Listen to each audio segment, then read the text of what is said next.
Hi guys! Nagluto pa ako ng bihon. Ang tawag dito sa Germany, Glasnudeln. Nag-request po si Miko guys ng bihon. Yung di ko linagyan ng shrimp kasi ayaw niya kumain ng shrimp. At saka di ko linagyan ng pichay. So ang nilagay ko guys, paprika, sili espada, carrots, onion, and this is the chicken, and Glasnudeln, and onion leaves. Yan. Tsaka garlic. Yan lang linagay ko kasi yan ang gusto niya. So, linagyan ko ng asin, paminta, tuyo, at tsaka yung uncle supe powder. Tidal supe yung palagi inagay ko. So, yan guys. Luto na. Kasi gusto na siyang kumain ito. Thank you for watching. Bye-bye. Nak, what can you see of your food? Oh, it's one up, all down, all out.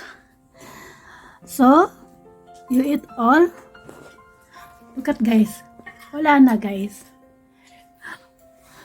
All in the tummy na. So what? Thank you that you like the food. The bihon, we call that bihon gisado. In Germany, we call that Glasnudeln. Ubos niya guys. Okay. Thank you. Thank you for watching. Bye bye. Snake.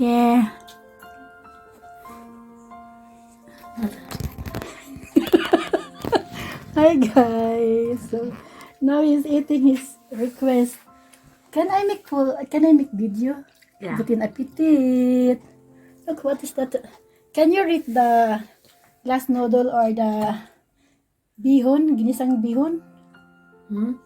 Look here, not I shove it here, my shit.